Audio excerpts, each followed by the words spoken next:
तो क्षेत्रीय आकांक्षाएं हैं, क्षेत्रीय आकांक्षाएं में सबसे पहले जो है वो जम्मू कश्मीर है। जम्मू कश्मीर सबसे पहले 1947 में किस तरीके से, कौन सा हिस्सा पाकिस्तान के पास चला गया, कौन सा चाइना के पास चला गया, पहले ये समझ लेते हैं। उसके बाद समझेंगे कि यहाँ पर क्या है, आतंकवाद कैसे पनपा, कहाँ कैसे, वहां पर क्या है, जो क्षेत्रीय लोग थे उनके अंदर अशांति पनपी।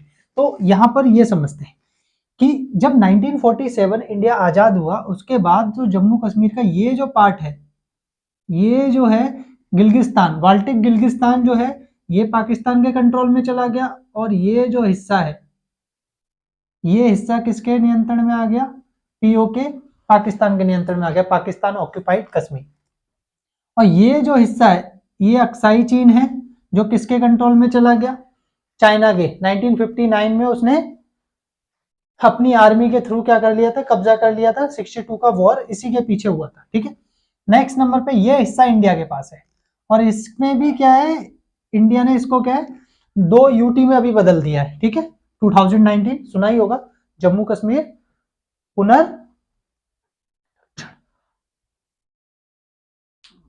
पुनर्गठन, हाँ, जम्मू कश्मीर पुनर्गठन अधिनियम 2019, जो 5 अगस्त 2019 को आया था। क्लियर है। तो इसके अंदर इस तरीके से 2 हिस्सों में बांट दिया। क्लियर है।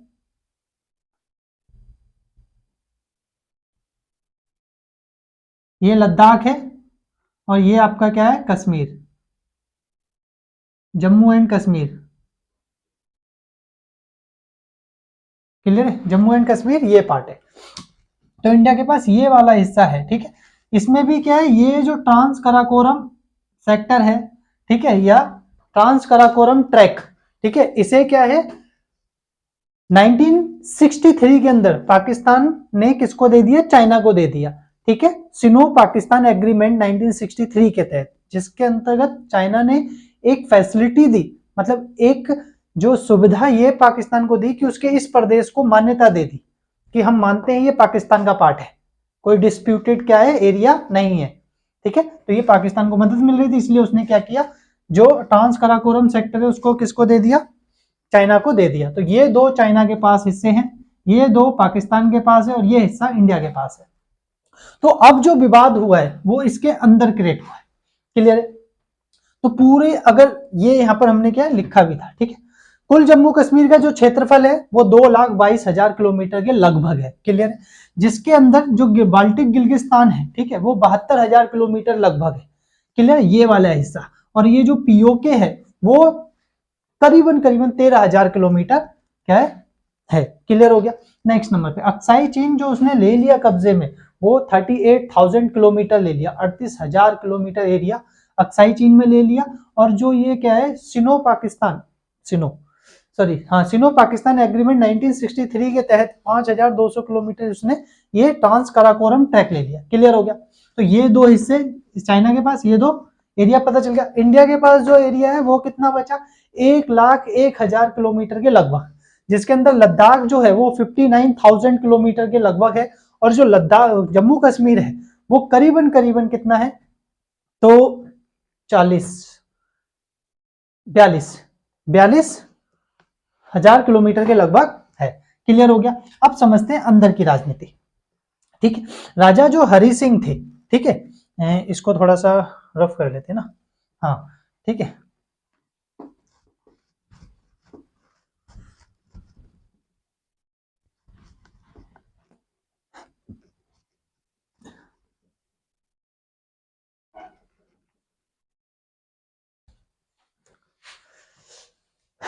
जम्मू कश्मीर जो हिस्सा है, ठीक है, राजा जो हुए, उन राजा हरि सिंह ने जम्मू कश्मीर को क्लियर एक स्वतंत्र रजवाड़ा बनाने की सोची थी। उन्होंने कहा ना तो हम इसे शामिल करेंगे इंडिया में, ना ही पाकिस्तान के अंदर। वैसे मोस्ट ऑफ जो आबादी है वो मुस्लिम थी वहां पर, 80%, 20% वहां कश्मीरी पंडित थे। क्लियर हो गया। बौद्धिस्ट भी थे। क्लियर है, बौद्धिस्ट लद्दाख में बौद्धिस्ट थे, ठीक है। तो उस दौरान क्या हुआ कि पाकिस्तान जैसे ही आजाद हुआ 14 अगस्त 1947 को, ठीक है, उसने क्या तैयारी की जम्मू कश्मीर को अपने कंट्रोल में लेने के लिए, ठीक है। राजा हरि सिंह को उसका प्लान पता नहीं था। उसने क्या किया, जो ये ट्राइबल एरिया, ट्राइबल जो पीपल होते हैं, ठीक है, यानी कि जिन्हें कव्वाली घुसपैठिए बोलते हैं, उनको क्या है उसने रिक्रूट किया, मतलब उसमें भर्ती की, उनकी तैयारी करा के उन्हें क्या हथियार देके छोड़ दिया कि जाओ जम्मू कश्मीर पे कब्जा कर लो। जब उन ट्राइबल ने क्या कब्जा करना शुरू किया तो देखना 26 अक्टूबर 1947 को इंडियन गवर्नमेंट ने राजा हरि सिंह के साथ इंस्ट्रूमेंट ऑफ टैक्सेशन पर हस्ताक्षर कर लिए, जबकि जम्मू कश्मीर पे हमला कितने तारीख को हुआ था, मात्र 4 दिन पहले, यानी कि 22 अक्टूबर 1947 को क्या है हमला किया था कबालियों ने। ठीक है, 4 दिन के अंदर वो जम्मू कश्मीर के करीब पहुंचने वाले थे। नेक्स्ट नंबर पे यही करीबन करीबन 18 अक्टूबर 1947 को, क्लियर है, 1947 को उनको क्या इब्टाबाद में बुलाकर अपॉइंट किया गया था। बात समझ में आ गई? ठीक है, तो अब समझते हैं क्या कि जब एग्रीमेंट हो गया इंडियन गवर्नमेंट और क्या नाम है महाराजा हरि सिंह, ठीक है, इंडियन गवर्नमेंट में जो उस समय गृह मंत्री थे सरदार वल्लभ भाई पटेल, ठीक है, वो गृह मंत्री भी थे और उप प्रधानमंत्री भी थे। उन्हीं को काम दिया गया था जितने रजवाड़े हैं उन सभी को इंडिया में क्या शामिल करना है। ठीक है, उन्होंने शामिल कर लिया। उसके बाद इंडियन अपनी आर्मी को क्या भेज दिया जम्मू के अंदर कि जाओ छुड़ा लो जो भी क्या है ये कबाली घुसपैठियों से जो भी हिस्सा इन्होंने हमारे कब्जे में लिया है। क्लियर है? तो आप समझ जाए इंडियन गवर्नमेंट आई, ठीक, मतलब इंडियन आर्मी ने क्या फटाफट फटाफट फटाफट इनको छुड़ाना आजाद कराना शुरू किया। ठीक है, बट जैसे ही ऑलमोस्ट डन होने ही वाला था तब तक नेहरू ने इस वाले विवाद को कहां उठाकर रख दिया, यूएनओ में। ठीक है, यूएनओ सबसे पहले, यूएनओ का उद्देश्य क्या है? संयुक्त राष्ट्र संगठन का उद्देश्य यह है सबसे पहले युद्ध नहीं होने देना है। क्लियर है? युद्ध को होने से रोकना है। अगर युद्ध हो जाए तो उसे रोकने की कोशिश करनी है। ठीक है, तो उसने सबसे पहले कहा युद्ध बंद कर दो। अर्ज में तो ये हिस्सा जो है वो पाकिस्तान के पास रह गया, वरना अगर कुछ दिन और मिल जाते तो ये भी क्या है विवाद ही नहीं रहता। क्लियर है? इस पे बहस नहीं करेंगे कि नेहरू ने सही किया या गलत किया। क्लियर है? क्योंकि कहा गया है जो बीत गया उस पे क्या है उससे कुछ निष्कर्ष निकालो, है नहीं है, उस पे माथा मत फोड़ो, हाय दैया क्या हो गया, अब हुआ सो हुआ, आगे तो सुधार रहे ना। ठीक है, आगे देखते हैं। तो ये पीओके और ये क्या है बाल्टिक गिल्गिस्तान हिस्सा क्या है उसके कंट्रोल में रह गया। क्लियर है? ये हमारी एलओसी बनी, लाइन ऑफ कंट्रोल। क्लियर है? फिर उसके बाद क्या हुआ, उसके बाद इस हिस्से को हटा देते हैं। ठीक है, ये लद्दाख हो गया और ये जम्मू, इसको जम्मू एंड कश्मीर हमने बोला, उसने क्या बोला इसको आजाद कश्मीर बोला, मतलब जो उसने हिस्से को कंट्रोल में कर रखा था। ठीक है, पाकिस्तान ऑक्यूपाइड कश्मीर हमने बोला। ठीक है, पाकिस्तान अधिकृत कश्मीर जो पाकिस्तान ने क्या इलीगल तरीके से अधिकृत कर रखा है। अब देखते हैं भाई वहां पर क्या है, नेशनल कॉन्फ्रेंस एक पार्टी थी, कौन सी? National conference. जो नेशनल कॉन्फ्रेंस के पार्टी के जो हेड थे वो कौन थे? शेख अब्दुल्ला। शेख अब्दुल्ला की जो सबसे अच्छी खासियत थी वो सेकुलर व्यक्ति थे, समझने वाली बात है। ठीक है, पार्टी जो थी नेशनल कॉन्फ्रेंस वो भी क्या है धर्मनिरपेक्ष की विचारधारा को लेकर चलती थी, इसलिए राजनीतिक क्या हुए नेहरू और शेख अब्दुल्ला दोस्त हुए। कौन? शेख, ठीक है, शेख अब्दुल्ला राजनीतिक दोस्त हुए क्योंकि दोनों की विचारधाराएं सेम थी। नेहरू भी क्या थे? धर्मनिरपेक्ष व्यक्ति थे। ठीक है, नेशनल कॉन्फ्रेंस ने क्या किया कि भाई ठीक है अब क्या करते हैं, तो वहां पर एग्रीमेंट जब यूएनओ के साथ जो एग्रीमेंट हुआ 1949 में जिसे मतलब मान्यता मानी गई, ठीक है, उसके तहत 3 समझौते हुए। पहला, पाकिस्तान अपनी क्या करे जो भी आर्मी मतलब कबाली घुसपैठी बोल रहे हैं, ठीक है, पर उसकी एक तरीके से वो आर्मी है उसको क्या करे फटाफट वापस ले ले, ठीक है, जम्मू कश्मीर से। दूसरा समझौता ये हुआ कि इंडियन गवर्नमेंट भारत सरकार अपनी सेना को धीरे धीरे क्या है हटाए, ठीक है, जम्मू कश्मीर से, जिससे कानून व्यवस्था बनी रहे। और थर्ड जो एग्रीमेंट हुआ वो ये कि यहाँ पर क्या है जब सामान्य स्थिति हो जाए तो जनमत संग्रह करवाया जाए, ठीक है, एक रेफरेंडम हो जिससे पता चले कि लोग किधर रहना चाहते हैं। समय जनमत संग्रह का मतलब क्या होता है कि जनता से ये पूछना कि आप किस तरफ रहना चाहते हो। अब हमारे देश में क्या पूरे विश्व में चले जाओ तो कहीं पर भी डायरेक्ट डेमोक्रेसी तो है नहीं। कैसी डेमोक्रेसी है? Indirect democracy. इनडायरेक्ट डेमोक्रेसी का मतलब क्या होता है कि हम जिन प्रतिनिधियों को चुनेंगे वो प्रतिनिधि हमारे डिसीजन लेंगे। क्लियर है? तो अब नेशनल कॉन्फ्रेंस क्या हुई, शेख अब्दुल्ला वहां के प्रधानमंत्री बने। उस समय क्या है प्रधानमंत्री कहते थे, सीएम नहीं कहते थे राज्य को। क्लियर है? तो शेख अब्दुल्ला प्रधानमंत्री बने 1948 के अंदर। समझ में आ रहा नहीं आ रहा? 1948 से 1953 के अंदर शेख अब्दुल्ला को क्या हुआ देखो शेख अब्दुल्ला ने कुछ अच्छे काम किए, जैसे भूमि सुधार जम्मू कश्मीर के अंदर किया, ठीक है। उसके बाद वहां पर क्या स्थिति हुई, उसके बाद ये शेख अब्दुल्ला और नेहरू की स्थिति मतलब दोस्ती बिगड़ने लगी, ठीक है, एक राज्य की स्थिति को लेकर, इसलिए उन्हें क्या कर लिया गया, गिरफ्तार कर लिया गया। क्लियर है, सीएम के प्रधानमंत्री के पद से हटाकर, प्रधानमंत्री बोलूं तो जम्मू कश्मीर का प्रधानमंत्री, ठीक है, वैसे सीएम है वो, ठीक है।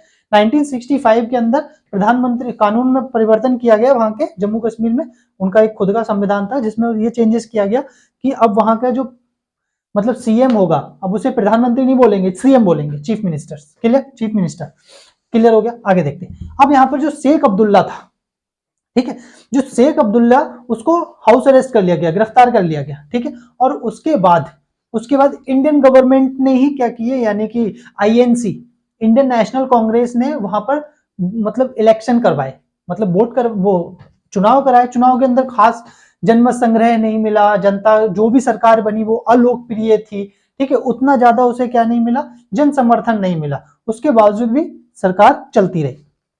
1965 के अंदर एक कानून में परिवर्तन आया।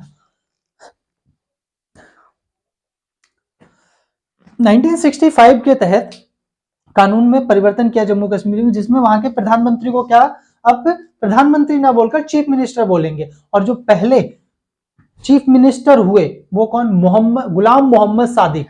गुलाम मोहम्मद सादिक पहले क्या हुए, सीएम बने।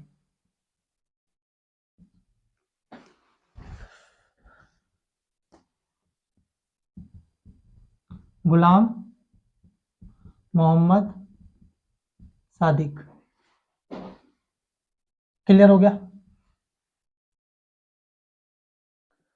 गुलाम मोहम्मद सादिक। अब आगे देखते हैं उसके बाद क्या हुआ, 1965 के बाद क्या हुआ। 1965 के बाद इंदिरा गांधी के बीच, क्लियर है, किसके बीच, इंदिरा गांधी के बीच।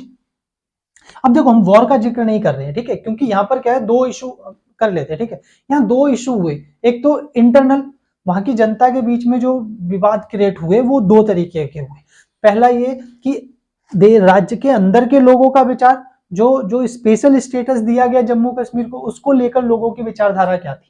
तो स्पेशल स्टेटस को लेकर जम्मू कश्मीर में लोगों की विचारधारा है, तो दो तरीके के लोग थे, एक वो जो स्पेशल स्टेटस अनुच्छेद 370 के समर्थक थे, एक वो जो स्पेशल जो मतलब एक्ट है, ठीक है, प्रोविजन है आर्टिकल 370 और 35A के तहत विरोध में थे, ठीक है। तो अब समझते हैं विरोध वालों का पॉइंट ऑफ व्यू क्या था। विरोध वालों का पॉइंट ऑफ व्यू था कि जम्मू कश्मीर को क्या है, एक स्पेशल प्रिविलेज दिया जा रहा है, विशेष अधिकार दिया जा रहा है, जिसकी कोई जरूरत नहीं है, भारत के अन्य राज्यों की तरह उसे भी क्या है, राज्य की तरह मान्यता मिलनी चाहिए और 370 रद्द होना चाहिए, ठीक है। इसमें विशेषकर बीजेपी और भारतीय जनसंघ पहले थी और अब बीजेपी, जो बीजेपी ने हटा भी दिया 370।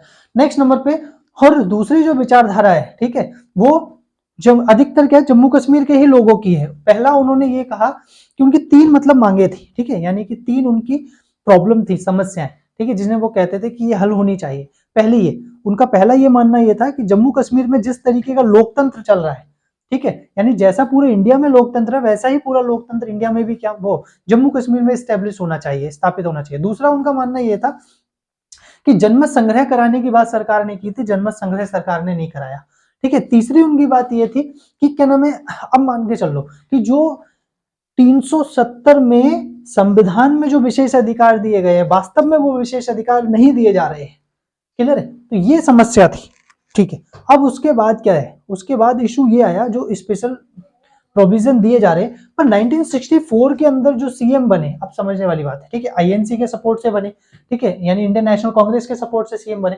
तो अब जो जनता के समर्थक से सीएम बना है, यानी जनप्रतिनिधि वही हुआ, तो उन्होंने क्या किया, जनमत संग्रह को प्रोविजन मतलब बताकर कि हाँ भाई हम क्या है, जनमत संग्रह को अप्रूव करते हैं कि हम खुश हैं भारत के साथ शामिल होने से, तो ये जनमत संग्रह हो गया, ठीक है। तो पाकिस्तान इस बात का विरोध करता है, पाकिस्तान कहता है ये कोई जनमत संग्रह थोड़ी नहीं होता है। अरे भाई हमारे यहाँ पर जो प्रतिनिधि चुने जाते हैं वही डिसीजन लेते हैं, हाल समझ में नहीं आ रहा, यानी कि अब 370 हमें हटाना है तो क्या हम इंडियन लोग खुद थोड़ी नहीं हटाएंगे, हम अपने नेता चुनेंगे।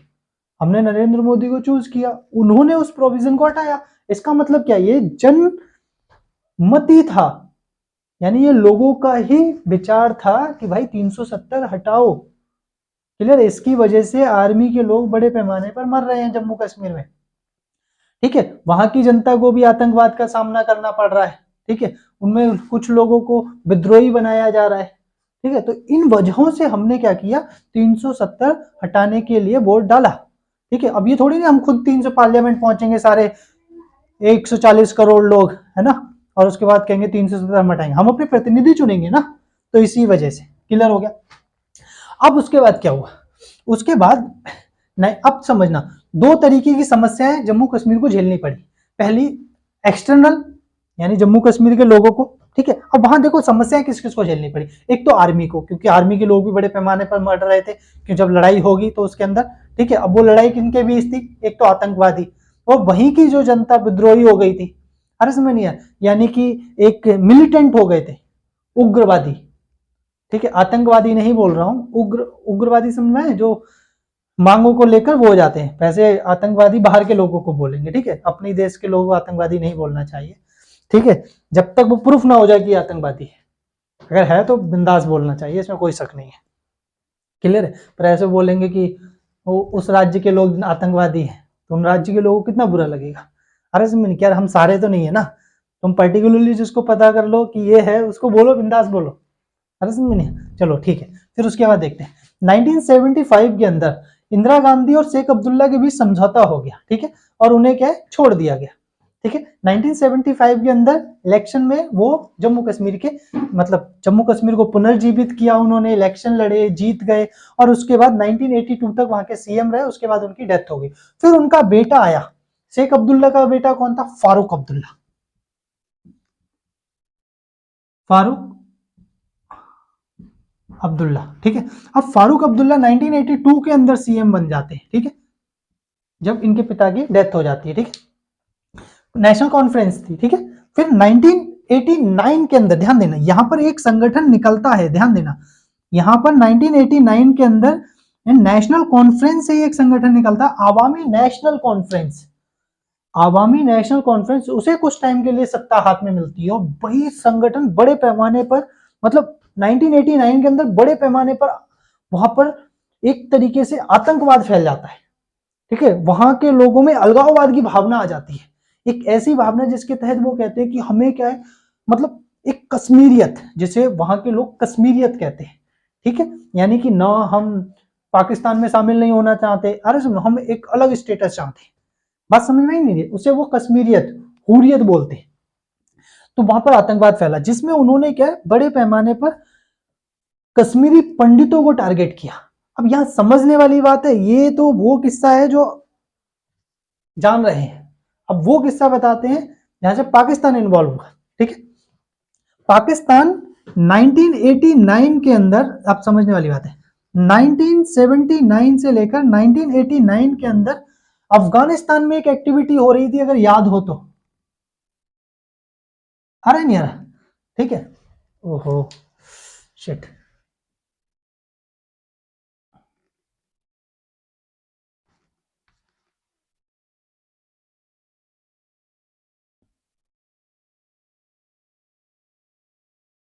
ठीक है, ऐसा कुछ गोल सा अफगानिस्तान, ठीक है।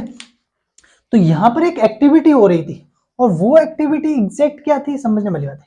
वो एक्टिविटी एग्जैक्ट ये थी कि यहां पर यूएसएसआर, अगर आपने पहली बुक पढ़ी हो तो उसमें देखा होगा, यूएसएसआर के अफगानिस्तान में इंटरफेयर कर गया था 10 साल के लिए।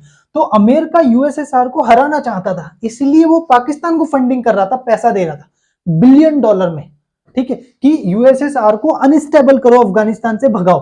तो यहां पर क्या है, यहाँ के कि भाई तालिबान किसका खड़ा किया हुआ है, अमेरिका का खड़ा किया हुआ है, ठीक है। नेक्स्ट नंबर पे अलकायदा किसका खड़ा किया हुआ है, वो अमेरिका का खड़ा किया हुआ है। ये सारे क्यों, ये आतंकवाद की फैक्ट्री बन गया, ठीक है, क्योंकि इसे फंडिंग मिली, इसने क्या है, लोगों को है, ये रोजगार मिल रहा है, सबको आतंकवादी बनाया रोजगार के नाम पे। अरे समझ नहीं है, ले पकड़, क्या बोलते हैं, हथियार, क्या बेटा, अरे समझ नहीं है, जिसकी वजह से उसका देश अनस्टेबल हो गया बड़े पैमाने पर। तो इसे अनस्टेबल करना था अफगानिस्तान को, पर इसने क्या सोचा कि यार इतना पैसा आ रहा है, कुछ पैसा क्या है मैं इन्वेस्ट कर देता, मतलब कुछ पैसा मैं, क्या नाम है, जम्मू कश्मीर में आतंकवाद पर फैलाने के लिए खर्च कर देता हूँ। ऐसा माना जाता है 1989 के अंदर 1 बिलियन से 2 बिलियन डॉलर तक वो फंडिंग की गई थी जम्मू कश्मीर के अंदर क्या नाम है, आतंकवाद फैलाने के लिए, ठीक है, हथियार दिए जा रहे थे लोगों को, अरे समझ नहीं है, भड़काऊ भाषण, नैतिक सपोर्ट, ठीक है, ट्रेनिंग, क्लियर है। तो ये चीजें। अब उसके बाद क्या हुआ, 1989 के अंदर राष्ट्रपति शासन लगा दिया गया, जब बड़े पैमाने पर कश्मीरी पंडितों की किलिंग टारगेट, मतलब क्या बोलते हैं, टारगेट किलिंग होने लगी, ठीक है, मतलब टारगेट बना के कश्मीरी पंडितों को मारा जाने लगा, ठीक है। अब वहां पर बड़े पैमाने पर लोगों को, मतलब जो कश्मीरी पंडित हैं, उन्होंने अपना राज्य छोड़कर, अपने घर छोड़कर कहाँ की तरफ, दिल्ली की तरफ आना शुरू हुआ। दिल्ली में बहुत लोग कश्मीरी पंडित रह रहे हैं, ठीक है, ऐसा माना जाता है करीबन करीबन कितना 5 लाख के करीब, ठीक है, 5 लाख के करीब क्या हुआ, लोगों जम्मू कश्मीर छोड़े।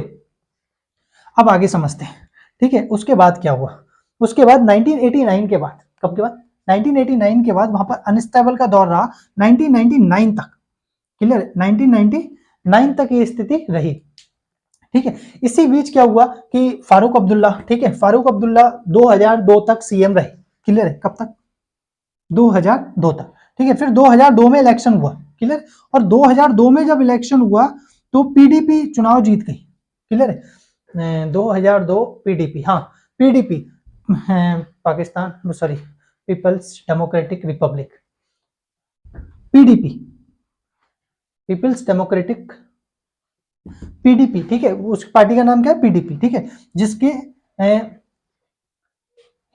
हेड थे, ठीक है, वो कौन थे, मोहम्मद मुफ्ती, मुफ्ती मोहम्मद, कौन, मुफ्ती मोहम्मद, क्लियर, मुफ्ती मोहम्मद मुख्यमंत्री बने। ये क्या है, कांग्रेस और पीडीपी का समर्थन था, ठीक है, हाँ People's Democratic Party, clear, People's Democratic Party, ठीक है, यहां पर लिख देता हूं, ऐसी कोई डाउट है तो, पीपल्स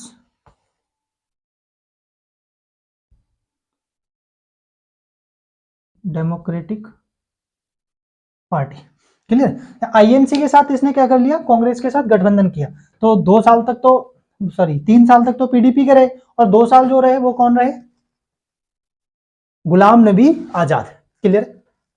फिर उसके बाद 2008 में फिर इलेक्शन होता है, क्लियर, 2008 में इलेक्शन होके 2008 से देखना, आर्टिकल 9, 10, 11, 12, 13, क्लियर है, 14, 15, 16, 15, 16, 5 साल कब हो जाएंगे, आर्टिकल 9, 10, 11, 12, 13, 13 ना, 8, हाँ 13 तक जो रहे वो उमर अब्दुल्ला रहे, उमर अब्दुल्ला, ठीक है, उमर अब्दुल्ला जो थे वो फारूक अब्दुल्ला के बेटे थे, ठीक है। फिर उसके बाद क्या हुआ, उसके बाद 2015 से लेकर 2016 तक, ठीक है, यानी कि फिर इलेक्शन हुए 2015 में, ठीक है। फिर उसका राष्ट्रपति शासन बहुत लगा, ठीक है, मैं राष्ट्रपति शासनों का जिक्र नहीं कर रहा, क्योंकि राष्ट्रपति शासन क्या है ना, हर काल के बाद लगा, ठीक है, वहां पर क्या है, बड़े पैमाने पर जब अनस्टेबिलिटी हुई तो लगाना पड़ा। तो यहाँ पर पीडीपी फिर इलेक्शन जीत गई, और पीडीपी में क्या नाम है भाई, मुफ्ती मोहम्मद साहब क्या बने, सीएम बने। और जस्ट उसके बाद क्या हुआ, उसके 2016 में इनकी मौत हो गई, और फिर इनकी बेटी बनी, और इनकी बेटी कौन,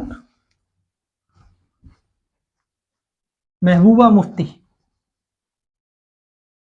कौन, महबूबा मुफ्ती, महबूबा मुफ्ती, क्लियर। महबूबा मुफ्ती सीएम बनी 2016 के अंदर, जब इनके पिता की डेथ हो गई, क्लियर। और ये कब तक रही, अक्टूबर तक, 24 अक्टूबर 2018 तक, जब तक, अब ये जो पीडीपी का गठबंधन था वो किसके साथ था, वो था पीडीपी का गठबंधन बीजेपी के साथ था, ठीक है।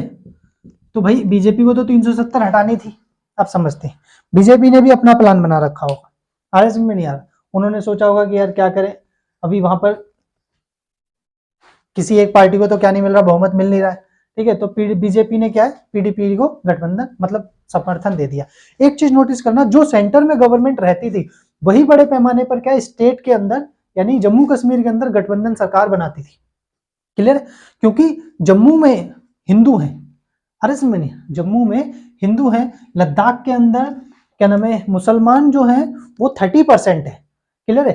43% वहां पर कौन है, 40% मुस्लिम है, 43% वहां पर बौद्धिस्ट हैं और 10% हिंदू हैं, क्लियर है। तो इसी वजह से इन इलाकों के अंदर क्या है, मतलब जो भी मतलब बीजेपी या फिर आईएनसी ये जीतते रहे, क्लियर है, मुस्लिम कैंडिडेट नहीं जीते वहां से, ठीक है। इसका कारण यही रहा क्योंकि यहाँ की आबादी क्या है, हिंदुओं की प्रबल रही, ठीक है, या बुद्धिस्ट रहे इसीलिए। तो बीजेपी ने महबूबा मुफ्ती के साथ गठबंधन किया, 24 अक्टूबर को उन्होंने गठबंधन ले लिया, आपातकाल लगा दिया। अगर हम सभी ने अगर न्यूज देखी हो तो उस दौरान बड़े पैमाने पर क्या आर्मी पर अटैक होता था, ठीक है। कैसे, जैसे मान के चलो एक बार तो अब सोचो अक्टूबर की बात है, ठीक है, रमजान का महीना नहीं होता है ना, उसमें क्या है ना, रमजान का महीना है, इसलिए महबूबा मुफ्ती कह रही है अभी क्या है ना, लोगों के ऊपर कोई एक्टिविटी मत करो। क्यों, क्योंकि इसका कारण ये है कि रमजान का महीना पवित्र महीना है, इसमें आर्मी अगर लोगों को मारेगी तो ठीक नहीं, मतलब ये आर्मी को मार सकते हैं। अरे समझ में नहीं आ रहा, तो मोदी ने कहा ठीक है कोई बात नहीं बेटा। अरे समझ में, रिजल्ट क्या निकला, रिजल्ट ये 24 अक्टूबर को आपातकाल लगा दिया, आपातकाल कह रहा हूँ, सपोर्ट ले ली, ठीक है। किससे सपोर्ट ले ली, मतलब वापस ले लिया समर्थन, सरकार गिर गई, क्या नाम है राज्यपाल का रूल लगा दिया, ठीक है, यानी कि गवर्नर का वहां पर क्या हो गया, रूल हो गया। उसके बाद राष्ट्रपति का शासन लगा दिया, उसका सहमति ले ली, ठीक है। और जम्मू कश्मीर, अब यहां पर समझना क्या, JNK जम्मू कश्मीर पुनर्गठन, पुनर्गठन अधिनियम 2019 कब, 5 अगस्त 2019 को पास हो गया, क्लियर है, समझ में नहीं आ रहा, ठीक है। उसके बाद क्या हुआ, जम्मू कश्मीर से 370 हटा दी गई, वहां पर आर्मी डिप्लॉय की गई जिससे लोग उपद्रव ना कर सकें, इंटरनेट कनेक्टिविटी काट दिया गया जिसकी वजह से लोग क्या है इकट्ठे ना हो सके, क्योंकि इंटरनेट कनेक्टिविटी होगी तो लोग व्हाट्सएप कॉल वगैरह पे बातें करके कहेंगे आजा भाई, अरे समझ में नहीं आ रहा। तो जब ये सारा काट दिया, अब किसी को नहीं पता बाहर क्या हो रहा है, अगर तुमने ज्यादा हिम्मत दिखाई बाहर निकलने की तो अकेले बाहर ठुक भी सकते हो, मतलब इसमें तुम बाहर गए पता चला तुम ही हो ओनली, और आगे आर्मी खड़ी है, ये पता है जब यहाँ राष्ट्रपति शासन लगा हुआ क्या कूदने आया, अर्ज में नहीं आया, तो भाई लोगों की हिम्मत नहीं बढ़ेगी, ठीक है। इसी वजह से वहां पर शांति रह गई, तब तक क्या पूरे क्या लोगों को समझाया गया, बात समझ में आ रही नहीं आ रही है कि कोई दिक्कत वाली नहीं, आपके राइट्स कोई नहीं छीने गए, अरे समझ नहीं, अब आपको वास्तविक क्या है जो प्रॉब्लम फेस करनी पड़ रही थी वो अब नहीं होगी, ठीक है। अच्छा, आर्टिकल 35A भी था वहां पर, आर्टिकल 35A क्या था, ठीक है, एक छोटा छोटा ब्रीफली डिस्कशन दे दूं तो आर्टिकल 35A के तहत वहां पर कोई जम्मू कश्मीर का नागरिक अगर किसी बाहरी महिला से शादी करता है, ठीक है, other out of Jammu Kashmir, ठीक है, तो वो जम्मू कश्मीर की सिटीजन बन जाती है। और यही अगर कोई लेडीज जम्मू कश्मीर की किसी बाहरी आदमी से शादी करती है तो वो जम्मू कश्मीर की नागरिकता खो देती है, और यहाँ तक कि उसके बच्चे भी खो देते हैं। तो इसी वजह से 35A जो है वो क्या थी, महिलाओं के साथ भेदभाव था, इस पे सुप्रीम कोर्ट में केस भी डाला, पर अभी सेंट्रल गवर्नमेंट ने कहा है कि हमें 6 महीने का समय दो, ठीक है, क्योंकि अभी वहां पर क्या है एक सिक्योरिटी इशू है, अभी इस पे डिस्कशन मतलब अभी इस पे सुनवाई करना ठीक नहीं है, तो कोर्ट ने कहा ठीक है अभी 3 महीने का हम आपको समय देते हैं, ठीक है, उसके बाद फिर सुनवाई चालू करेंगे, क्लियर हो गया, बात समझ में आ गई, ओके फाइन। ये क्या है ओवरऑल जम्मू कश्मीर के किस्सा था। आज जम्मू कश्मीर में 370 नहीं है, जम्मू कश्मीर अच्छे खासे विकास की तरफ चल रहा है, वहां इन्वेस्टमेंट हो रहा है, नेक्स्ट नंबर पे लोगों में अलगाववाद की भावना कम हो गई है, अरसमिया ना के बराबर हो गई है, ठीक है। नेक्स्ट नंबर पे हाँ भारी आतंकवाद अभी भी आर्मी को झेलना पड़ रहा है, ठीक है, कुछ अंदर के लोग भी हैं जो देश को शुरू से होता है ना उंगली रही है करने की, तो वो लोग अभी भी उपद्रव कर रहे हैं थोड़े बहुत, ठीक है, पर आर्मी देख रही है, पर जल्दी ही जम्मू कश्मीर पूर्ण रूप से शांत होगा। तो ये जम्मू कश्मीर का। अब उसके बाद नेक्स्ट देखते हैं, देखो यहां पर समझने वाली बात यह है कि ये जम्मू कश्मीर के बारे में हमने समझ लिया, अगर हम हमें इंडिया के और स्टेट के बारे में समझना है कि कहां पर कैसे अलगाववाद की भावना पनप रही है, जैसे कि पंजाब को समझना है हमें, या फिर मान के चल लो हमें पूर्व उत्तर के बारे में समझना है, या साउथ के बारे में समझना है, साउथ इंडिया, ठीक है, क्या उत्तर दिन दिन बढ़ता जाए, दक्षिण दिन दिन घटता जाए, ठीक है। तो उसके लिए हमें सबसे पहले पता होना चाहिए राज्य पुनर्गठन आयोग जो कब हुआ था। राज्य पुनर्गठन आयोग 1953 में गवर्नमेंट ने स्टैब्लिश किया, उसने अपनी रिपोर्ट पेश की 1956 के अंदर। राज्य पुनर्गठन आयोग की रिपोर्ट क्या कहती है, ठीक है। अब समझना, राज्य पुनर्गठन आयोग